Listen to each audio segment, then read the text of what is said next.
fruit de réflexions qui sont en cours. Hein. Elles n'ont pas forcément été toutes validées aujourd'hui par l'ensemble des militants, mais ça fait partie, voilà, ce type de débat aussi, ça nous sert pour enrichir, et aussi des militants de Nouvelle-Donne qui sont ici, pour enrichir notre réflexion. Donc on commencera donc avec Patrick Colin-Verdière, donc qui fait partie du Bureau national de Nouvelle-Donne, qui fait également partie, si je ne me trompe pas, du conseil programmatique et de la commission revenu de base et partage du temps de travail.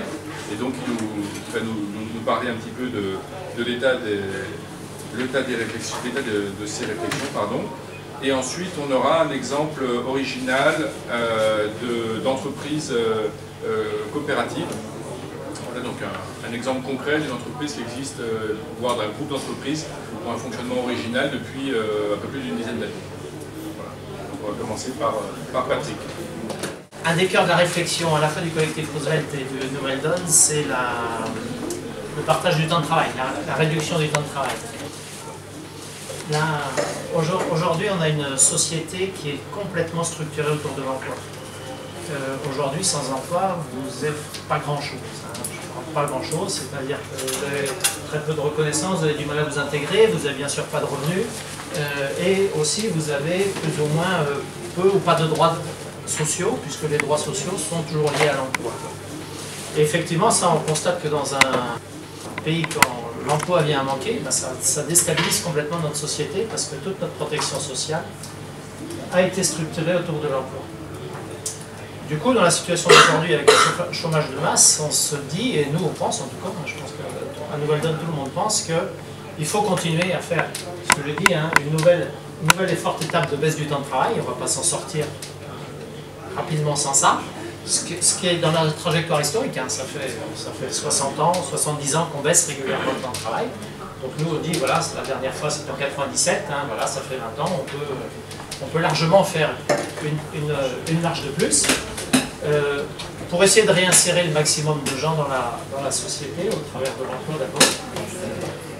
Mais si on est convaincu que le temps de travail est amené à baisser, on peut le baisser, il faudra sans doute le baisser encore, à un moment on peut aussi se poser la question de dire si un jour on arrive à être, je sais pas, à 3 jours, à 2 jours, à un moment il faudra peut-être se poser la question de savoir, oui, mais comment les gens vont vivre si ils n'ont de revenus qu'au travers de l'emploi. Et donc c'est pour ça que ça nous amène à réfléchir, à se dire, tiens, est-ce qu'il ne serait pas temps, en même temps de faire une nouvelle marche de partage du temps de travail, de commencer à réfléchir à comment distribuer du revenu de manière déconnectée de l'emploi. Et pour ça, il y a un outil qui existe, dont vous avez peut-être entendu parler, qui s'appelle le revenu de base, qui est assez à la mode.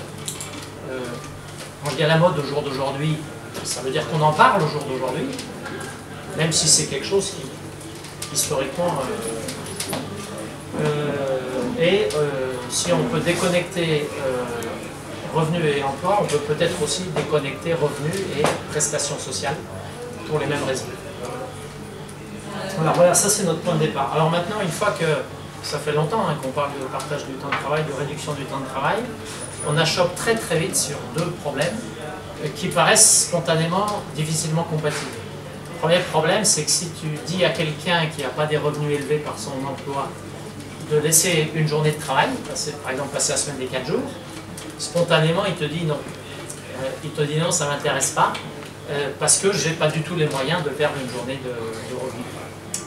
Et de l'autre côté, on a des employeurs qui vous disent voilà, mais ça ne va pas, vous savez qu'en France le coût du travail est quand même assez élevé, il est hors de question de rehausser ce coût du travail, effectivement baisser le temps de travail, on est vite coincé avec ça. Donc c'est trouver un chemin qui croise ces deux exigences. Alors, du coup, je reviens un petit peu à leur revenu de base. Je ne sais pas si vous en avez entendu parler, ou s'il faut reprendre les fondamentaux du revenu de base. L'idée de départ, c'est somme d'argent distribuée à tous les citoyens de manière individuelle, inconditionnelle, mensuelle. Ça, c'est le principe de départ. Mais c'est surtout aussi, il faut prendre un peu la philosophie du revenu de base, pourquoi on ferait ça, hein. C'est le principe que toute personne participe, quel que soit son mode de vie, quelles que soient ses activités, à la vie sociale, à la vie de la société. Et pour ça, ça peut être remercié, mais c'est aussi une reconnaissance de l'impératif de solidarité qu'on doit avoir dans toute société, en tout cas moi c'est ce que je pense. Et ça peut être aussi une reconnaissance de tout ce qu'on appelle travail. Alors je vais essayer d'être strict dans mon langage, hein. Je vais dissocier le mot travail du mot emploi. Un emploi, ça veut dire qu'il y a rémunération. Le travail, c'est toutes les activités qu'on peut faire qui aujourd'hui ne donnent pas lieu à rémunération. Et ce revenu de base pourrait être considéré, sans dire qu'on va mettre un salaire, comme un peu une forme de rémunération. Et c'est aussi un revenu découplé de l'emploi et sécurisé. Alors, une fois que ça, les bases sont posées, si vous vous intéressez un peu au sujet, vous avez dû entendre, il y a plusieurs orientations de revenus de base. Hein. Je vous ai mis les deux extrêmes en haut, là. Il y a une version très libérale du revenu de base qui, en gros, consiste à dire toutes les prestations sociales qu'on donne, on pourrait simplifier le système, mettre ça dans un petit pactole et enlever tout le reste. Ce serait une simplification administrative. En général, ça donne des revenus de base d'un montant assez faible, 300-400 euros. Et à l'autre côté, il y a ce que moi j'appelle ici revenu de base d'autonomie, qui est plutôt porté par Baptiste Milando, je ne sais pas s'il y en a qui ont déjà entendu ce nom-là.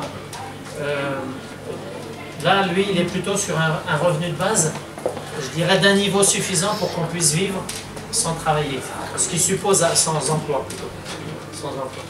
Ce qui suppose d'atteindre assez logiquement au moins un niveau à peu près équivalent au SMIC actuel. Et ben donc nous, un peu par pragmatisme, mais pas que par pragmatisme, parce que je pense qu'aujourd'hui dans la société française, et on pourra en débattre si vous voulez tout à l'heure, je pense que les gens ne sont pas forcément demandeurs d'avoir un revenu qui leur permette de rester sans emploi, durablement.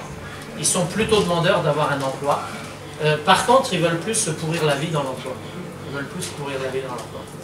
Et donc, du coup, on est parti sur un système qu'on va dire un peu mixte. Alors, des fois, les revenus de mixte, c'est pas bon, mais voilà, c'est ça. Un revenu de base, pour l'instant, je vous montrerai quelques simulations qui sont faites avec 600 euros. Le montant n'est pas fixé, ça pourrait être 800. Enfin, on pourra discuter de ça le moment venu. On a déjà fait des simulations avec ce montant-là pour voir ce que ça donnait.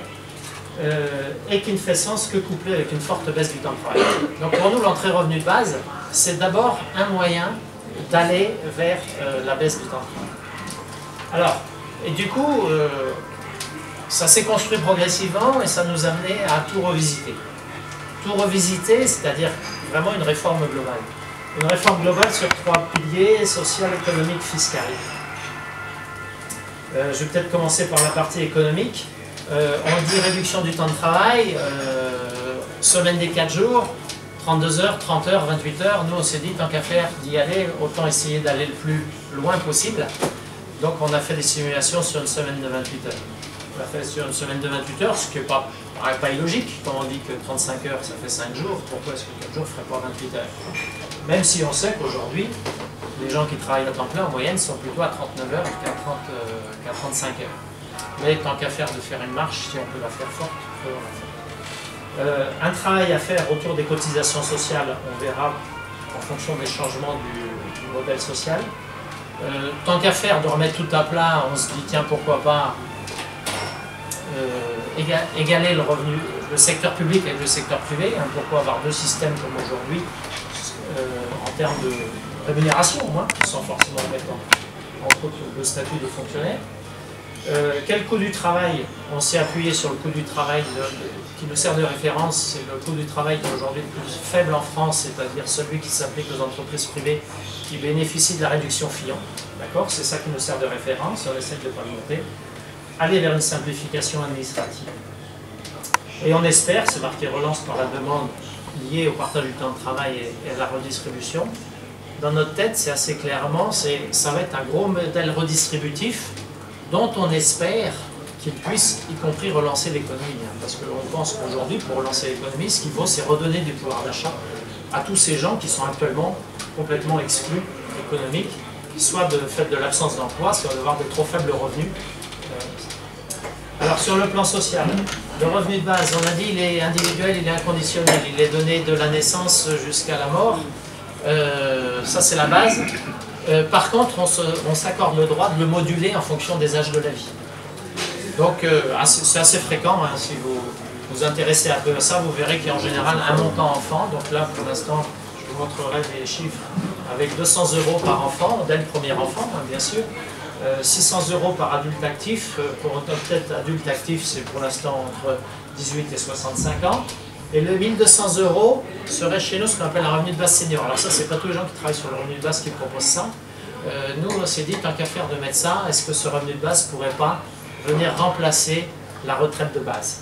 Alors je vais y revenir, mais vous voyez que quand on pose revenu de base, la question qui vient assez vite, c'est se dire, ce revenu de base, qu'est-ce qui peut remplacer dans l'existant des prestations sociales actuelles?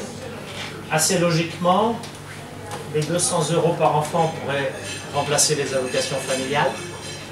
Les 600 € pourraient remplacer le RSA, sachant que c'est très différent du RSA, puisque c'est cumulable avec les revenus d'emploi, c'est une grosse différence avec le RSA. Et les 1200 pourraient remplacer la retraite de base. Je ne sais pas si vous voyez comment fonctionne la retraite, c'est qu'il y a une retraite de base de la sécurité sociale et il y a des retraites complémentaires. Nous, on intégrerait la retraite de base là-dedans.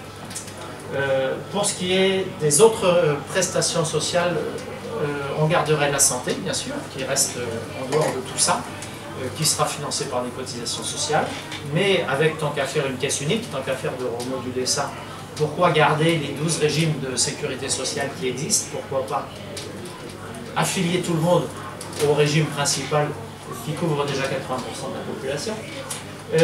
Et un peu pareil pour les caisses de retraite. Je ne sais pas si vous savez, il y a 35 caisses de retraite complémentaires aujourd'hui en France. Je ne suis pas sûr que ce soit encore tout à fait justifié. Et donc il y a peut-être un travail à fusionner les gestions. Modernisation, simplification administrative, entre autres liées au revenu de base. Et quelque chose de très important, c'est le renforcement du pôle emploi. Un petit peu pour continuer à indemniser les chômeurs, mais on espère avoir quand même significativement moins de chômeurs à indemniser. Mais surtout pour accompagner les chômeurs par la formation, puisque c'est de ça qu'on manque énormément en France au jour d'aujourd'hui.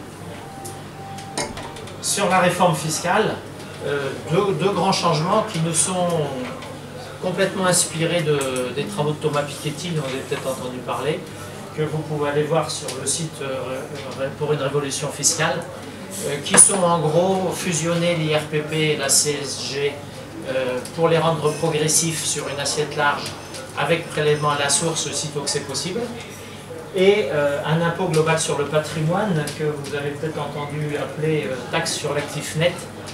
J'y reviendrai dans le débat si vous avez des questions par rapport à ça, qui viendra remplacer un certain nombre d'impôts sur le patrimoine existant. Les impacts sur la protection sociale. L'assurance maladie, j'ai dit, elle reste.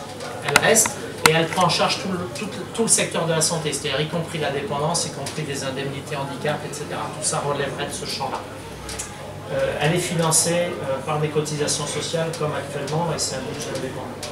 L'assurance chômage, j'en ai un peu parlé, elle est pareille, elle est financée par des cotisations sociales comme actuellement. L'assurance retraite, donc on a le revenu de base senior qui est lui totalement sécurisé, qui devient complètement indépendant de la carrière. Hein. On n'a plus l'histoire d'avoir fait 42 ans, etc. Tout ça, on coupe ce lien entre carrière et retraite de base, enfin revenu de base. Il est garanti pour tout le monde, quelle qu'a été sa vie professionnelle. Et puis après, il y a la retraite complémentaire qui vient s'ajouter à ça, qui fonctionne comme actuellement, c'est-à-dire avec cumul de points suivant les cotisations, sociales. Donc à chaque fois, pour chaque secteur, un seul régime, des procédures simplifiées.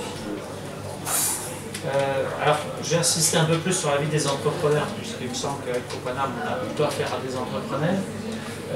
Qu'est-ce que ça pourrait donner? Alors, le temps de travail, 28 heures, on n'est pas là à dire 28 heures, ça veut dire que ça commence le lundi et ça se termine le jeudi à ça. On laisse de la souplesse aux entreprises pour s'organiser dans leur démarche de réduction du temps de travail, y compris en annualisant ça. Pour les petits entrepreneurs non salariés, eux vont bénéficier du RDB et ça peut... Il y a un lien qu'on peut faire entre partage du temps de travail et revenu de base dans la dimension petit entrepreneur. Le revenu de base peut être conçu comme un moyen pour les petits entrepreneurs de partager l'emploi soit avec des salariés, soit avec des associés, qui leur permettrait de réduire. Je répondrai, si vous voulez, à des questions dans le débat tout à l'heure. Pour ce qui est de la démarche de création d'entreprise, je ne sais pas s'il y en a qui l'ont fait ici, le revenu de base, il est cumulable, contrairement au RSA, il est cumulable avec l'emploi, c'est-à-dire quand tu sors du chômage, tu te lances dans ta création d'entreprise, tu gardes ce droit, bien sûr, au revenu de base. Quelque part, c'est quand même une sécurité, même si le montant est modeste. Pour ceux qui ont des salariés, on peut espérer que les salariés soient un peu imposés. Sur le plan administratif et fiscal pour les entreprises, notamment, il y a des gros débats, vous savez, sur la complexité de la feuille de paye aujourd'hui. Les entrepreneurs, c'est une revendication forte des entrepreneurs de dire simplifier la feuille de paye. Avec ce système, il n'y a plus que 3 lignes sur la feuille de paye. Non seulement il n'y a plus que 3 lignes, mais on doit pouvoir envisager peut-être un système de télédéclaration des payes avec un système, et c'est pareil, j'y reviendrai dans le débat si vous avez des questions, un système proche de ce qui existe déjà pour ceux qui utilisent le CESU, le chèque emploi service universel. Je ne sais pas si vous savez, quand vous employez quelqu'un avec le chèque emploi service universel, vous lui donnez son chèque, puis après vous faites la télédéclaration en ligne, et il y a un système informatique qui se met en place et qui calcule les cotisations sociales dues et qui prélève sur le compte de l'employeur les cotisations sociales. J'imagine qu'on doit pouvoir, et Joël va s'en occuper, nous concevoir ce système informatique généralisé pour notre personne. Félicitations. Et le coût du travail, j'y reviens pas, mais l'alignement, c'est sur le coût du travail avec la réduction Fillon, ça donne 11,73 de super brut en SMIC, un SMIC super brut chargé 11,73 et le salaire médian à 22,44. Avec ça, là je vais aller très vite, hein, on va dire aller très vite, donc je vais très vite. Et il y a un travail de redistribution volontaire. Alors là, c'est vraiment une démarche politique. Hein. Une démarche politique, c'est un travail de redistribution. On n'est pas obligé de le faire. On n'est pas obligé de le faire. Mais je pense dans l'esprit de Veldon, ce serait dommage de ne pas le faire. Qu'est-ce que ça veut dire ce travail de redistribution? On va proposer, alors certains pourraient dire imposer, c'est pareil, on pourra discuter dans le débat de comment on peut passer aux 28 heures, enfin imposer ou proposer le passage aux 28 heures. L'idée, j'ai dit au départ, on a quand même un problème, c'est des petits revenus, si on leur dit de perdre une journée de salaire, ça va être compliqué. Avec et c'est là que c'est très intéressant, si on aborde ensemble le partage du temps de travail et le revenu de base, en gros, pour faire schématique, quelqu'un qui travaille au SMIC, on va dire travaille 5 jours, il a à peu près, en gros, une journée de travail, ça va représenter 220 €. Le SMIC net, c'est 1140, 1160 €. Donc c'est en gros 220 € par jour de travail. S'il perd une journée de travail, spontanément, on va dire il perd 220 €. Il y a un revenu de base qui arrive qui fait 600 €. Vous voyez qu'on a un levier qu'on peut activer en disant on peut aller vers une baisse du temps de travail pour les bas salaires avec soit on maintient, soit on baisse un peu, soit on peut même remonter. Ça, c'est de la volonté purement politique et ça va se jouer avec les taux de cotisation sociale qu'on va jouer et les taux d'IGR qu'on mettra en place. Donc c'est vraiment de la décision, mais on a des régulations possibles. Donc là, avec le scénario que je vous propose, pour l'instant, ce qu'on a plutôt simulé, c'est dire, tant qu'à faire d'y aller, revalorisons les basses rémunérations. Et assez significativement, vous voyez, la barre bleue, c'est la situation d'aujourd'hui. Pour un couple avec 2 enfants et 2 salaires, les barres rouges, c'est avec les simulations qu'on a faites, ce qu'on aurait fait en revenu global net, c'est-à-dire une fois que le revenu de base est considéré, plus les revenus d'activité. Et par contre, on s'est dit, quand même, ceux qui ont des rémunérations plus élevées, eux, on va leur proposer de réduire leur temps de travail.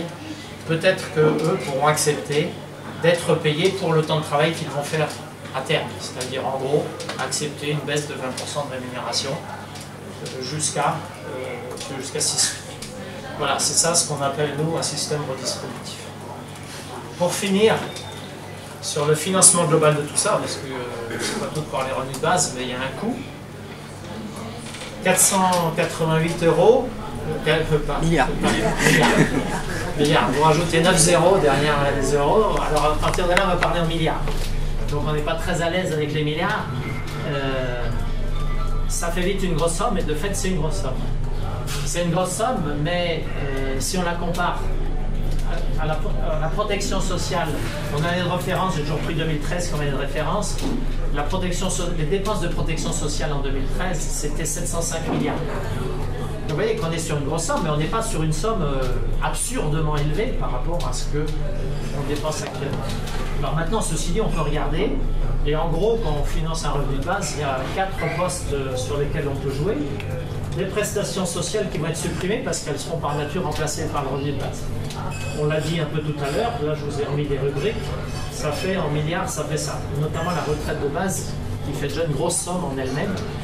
La retraite de base, elle coûte aujourd'hui assez cher à gérer et elle est très inégale et très inéquitable. Et elle laisse beaucoup de gens dans la pauvreté et ça ne va pas s'arranger, hein, parce qu'avec les difficultés dans les carrières professionnelles, plus ça va aller, plus les gens auront des retraites de base minables si on garde le même système qu'aujourd'hui.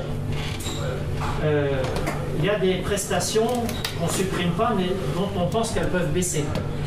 Typiquement le chômage, là pour l'instant j'ai mis à moins 30% en espérant qu'il y ait quand même significativement moins de demandeurs d'emploi, donc moins de gens à indemniser, ce qui ne veut pas dire qu'il n'y a plus d'indemnisation pour ceux qui restent. Voilà, les aides au logement, on en supprime une bonne partie, on en garde pour l'instant, on pourra en discuter. La maladie, là vous avez les postes, là vous avez les milliards économisés. Il y a une partie de réduction-suppression d'aide publique aux entreprises, hein, parce que là, on irait aussi globalement vers un système plus simple et plus harmonisé complètement.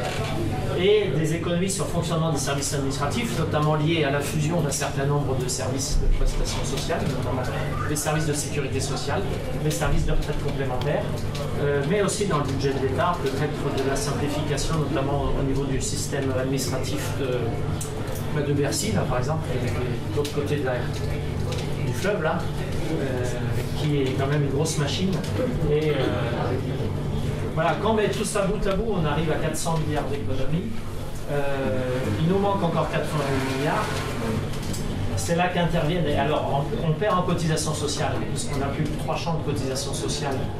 Alors, même si on a revalorisé un peu les taux, on perd en cotisation sociale. On va regagner avec le solde l'impôt sur le revenu avec des taux élevés, plus élevés, enfin des taux derniers plus élevés et surtout une assiette plus large et des taux progressifs partout. On peut revaloriser l'impôt global sur le revenu. Et le dernier qui nous vient, c'est le fameux impôt global sur le patrimoine, la taxe sur l'actif net, qui pour l'instant peut faire le complément. Je vous expliquerai mieux comment ça fonctionne, parce qu'on a un peu de temps pour vous expliquer. Je vais avoir juste une conclusion. Une société plus équilibrée qui retrouve ses confiances dans l'avenir. On espère des relations nouvelles et assignées entre employeurs et salariés. Une population sécurisée par un revenu de base et un marché du travail, on va dire, moins en tension qu'aujourd'hui. Un pouvoir d'achat mieux réparti entre tous, moins d'exclusion. Des économies importantes pour le budget de l'État, ça peut paraître surréaliste, mais croyez-moi, si vous voulez, on entrera dans les chiffres plus en détail. Et une grande simplification de la vie administrative, ce qui ne plaira pas à beaucoup d'entre nous. Un meilleur équilibre entre vie privée et vie professionnelle. Voilà un peu où on en est dans notre réflexion. Je m'arrête là, j'ai fini. 10% près, mais comme les calculs, ils sont à 10% près. Ouais, c'est bon.